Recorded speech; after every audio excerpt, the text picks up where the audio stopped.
कांग्रेस के time 19 paper leak हुए थे और राजस्थान की भजनलाल जी की सरकार ने 400 में से एक दो लोग ही कम होंगे उनको जेल तक पहुंचाने का काम किया है।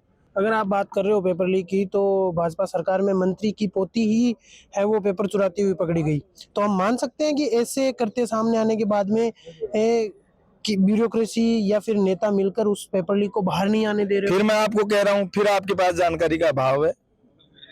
कोई पेपर चोरी करते हुए नहीं पकड़े गया। भारतीय जनता पार्टी कल प्रदेश की कार्यशाला हुई थी, सब कार्यकर्ता, सब नेता, सब एक साथ थे। बीजेपी में कोई फूट नहीं है। फूट आपको देखनी हो तो पिछले बार राजस्थान की में कांग्रेस की सरकार थी और सचिन पायलट पैदल यात्रा निकाल रहे थे। फूट देखनी हो तो आप कांग्रेस में देखिए किस प्रकार के फूट कांग्रेस में है। नमस्कार दोस्तों, आपका स्वागत है रॉयल पत्रिका में और मैं हूं आपके साथ हरी। और आज हमारे साथ हमारे खास मेहमान है बीजेपी के युवा मोर्चा के अध्यक्ष शंकर गौरा जी। सबसे पहले तो आपको बहुत बहुत बधाई। बहुत बहुत धन्यवाद आपका। अभी आप नए नए अध्यक्ष बने हो, अब आगे की क्या रणनीति है 2028 के चुनाव को लेकर? देखिए, अभी भारतीय जनता युवा मोर्चा पूरे राजस्थान भर में अपने मंडल स्तर तक, बूथ स्तर तक संगठन को बहुत मजबूत करने का काम करेगा। और जो हमारे डबल इंजन की सरकार है, आदरणीय देश के प्रधानमंत्री नरेंद्र भाई मोदी जी, प्रदेश के यशस्वी मुख्यमंत्री आदरणीय भजनलाल शर्मा जी, हमारा जो प्रदेश का नेतृत्व है, हमारे प्रदेश अध्यक्ष जी है मदन राठौड़ जी, इनके द्वारा बताए हुए कामों को नीचे तक ले जाना, पार्टी की विचारधारा को नीचे तक ले जाना। और जो कांग्रेस का भ्रम फैलाने का काम है, उस भ्रम, कभी कभी राहुल गांधी की रीलॉन्चिंग के लिए कांग्रेस अलग अलग प्रकार के भ्रम फैलाती है, उनका काउंटर तुरंत करना और संगठन के जो पॉलिसी है, संगठन के जो अभियान है, संगठन के जो कार्यक्रम है, उनको नीचे तक लागू करके, उनका काम करके और नीचे युवा मोर्चा को मजबूत करने का काम है। सरकार की जो रीति नीतियां है, सरकार की जो जनहित की योजनाएं हैं, जो युवाओं को लेकर सरकार योजनाएं कर रही है, उन योजनाओं को नीचे तक ले जाके उनका प्रचार प्रसार करने का काम हम करेंगे। शंकर, अगर आपने अभी बात कही है कि युवाओं को लेकर जो योजना है हम नीचे तक लेके जाएंगे, लेकिन युवाओं को लेकर 2 साल में बीजेपी ने कोई विशेष योजना तो लॉन्च नहीं की।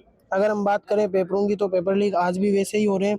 अगर मैं बात करूं बेरोजगारी की, तो आज भी बेरोजगारी वैसे ही है, आप देख सकते हो। तो इसको ये सिर्फ आप अपने कैलकुलेशन से बता रहे हैं। 296 परीक्षाएं हुई हैं पूरी, एक भी परीक्षा का पेपर लीक नहीं हुआ। आपको शायद कांग्रेस के समय का पेपर लीक याद रह गया है, ऐसा मुझे लग रहा है, क्योंकि कांग्रेस के टाइम 19 पेपर लीक हुए थे और राजस्थान की भजनलाल जी की सरकार ने 400 में से एक दो लोग ही कम होंगे उनको जेल तक पहुंचाने का काम किया है। और जो कांग्रेस युवाओं के भविष्य के साथ खिलवाड़ कर रही थी, जिस कांग्रेस ने युवाओं को सपनों को चकनाचूर किया, जिस कांग्रेस ने, कोई किसान का बेटा आता है, कोई मजदूर का बेटा आता है, कोई दलित का बेटा आता है, कोई छोटे व्यापारी का बेटा आता है, कोई अध्यापक का बेटा आता है, कोई कांस्टेबल का बेटा आता है, शहर में जाकर महंगी कोचिंग करके कमरा किराए लेके वो पढ़ता है, 3-4 साल वो कड़ी मेहनत करता है, कड़ी मेहनत करके पेपर देता है। पेपर देने के बाद उसको पता चलता था कि पेपर लीक हो गया, तो वो अपने आप को, कभी भी उसके साथ जो पीड़ा गुजर सकती थी, वो हम सब ग्रामीण परिवेश से आए हुए लोग हम समझ सकते हैं। भजनलाल जी की सरकार में एक भी पेपर लीक नहीं हुआ, ये मैं दावे के साथ कह सकता हूं। और जो दोषी थे, जो मगरमच्छ थे, उनको भी भेजा, और जो छोटे जीव जंतु थे पेपर लीक वाले, उनको भी जेल भेजने का काम राजस्थान की भजनलाल सरकार ने किया। अगर आप बात कर रहे हो पेपर लीक की, तो भाजपा सरकार में मंत्री की पोती ही है वो पेपर चुराती हुई पकड़ी गई। तो हम मान सकते हैं कि ऐसे करते सामने आने के बाद में कि ब्यूरोक्रेसी या फिर नेता मिलकर उस पेपर लीक को बाहर नहीं आने दे रहे। फिर मैं आपको कह रहा हूं, फिर आपके पास जानकारी का अभाव है। कोई पेपर चोरी करते हुए नहीं पकड़े गया। भाजपा के मंत्री की बेटी, ये मैं आपको कहना चाहूंगा, भारतीय जनता पार्टी अपने अनुशासन से काम करती है, भारतीय जनता पार्टी अपने रीति नीति और सिद्धांत से काम करती है। अब वो जो नकल के आरोप लगा था, उसमें कॉलेज प्रशासन ने लिख के दिया है कि ऐसा कोई आरोप उनपे नहीं था। और वो विश्वविद्यालय की परीक्षा का कोई नकल का मामला था, उसमें भी कॉलेज प्रशासन ने उसको क्लीन चिट दिया। अगर आप बात कर रहे हो जानकारी का अभाव की, और आप कर रहे हो कि लिखित में दे दिया गया, तो आज रेवतराम डांगा के आरोप लगा हुआ है और मदन राठौड़ ने तो ये कह दिया है कि भैया ऐसा तो कुछ है नहीं। आप देखिए, जो ये मामला हुआ उस पर भारतीय जनता पार्टी ने तत्काल संज्ञान लिया, उनको नोटिस दिया है और अनुशासन समिति जो भारतीय जनता पार्टी की बनी हुई है, उस अनुशासन समिति के पास मामला पेंडिंग है और वो अनुशासन समिति जांच कर रही है और विधानसभा की जो सदाचार कमेटी होती है वो भी उसकी जांच कर रही है। और अगर मैं बात करूं, आप बात करते हो किसानों की और इनकी कर्ज माफी की बात कही थी और कर्ज माफी की बातें चल रही थी कि कर्ज माफी हम कर देंगे किसानों की। आज सरकार को 2 साल से ऊपर हो गए हैं, लेकिन कोई भी कर्ज माफी की बात नहीं कर रहा है किसानों की। देखिए, किसानों को सबसे पहले अन्नदाता कहने वाले हैं देश के प्रधानमंत्री जी, और जो किसान सम्मान निधि थी जो देश के यशस्वी प्रधानमंत्री आदरणीय नरेंद्र मोदी जी ने 6,000 रुपए करी थी, उसको राजस्थान सरकार ने 9,000 करके किसान का सम्मान का काम किया है।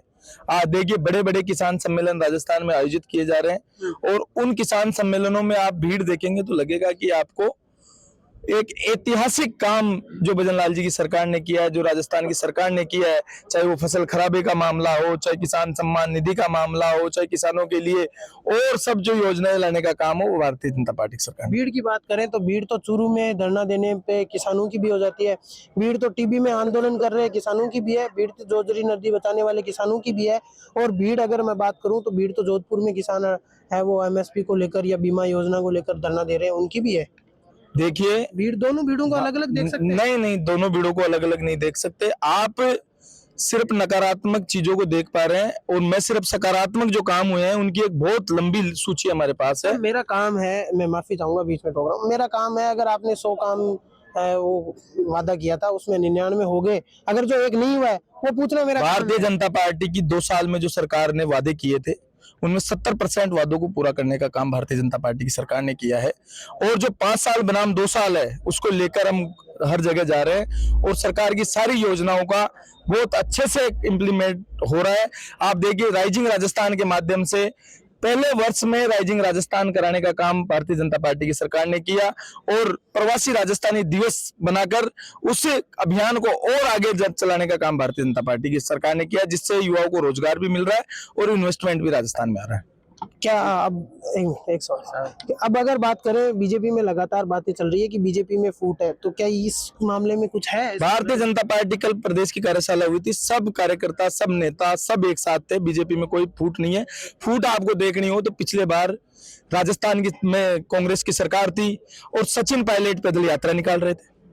फूट देखनी हो तो आप कांग्रेस में देखिए किस प्रकार के फूट कांग्रेस में है, और जो भारतीय जनता पार्टी है वो अपनी विचारधारा को लेके एक मंच पे काम करने का काम कर। धन्यवाद।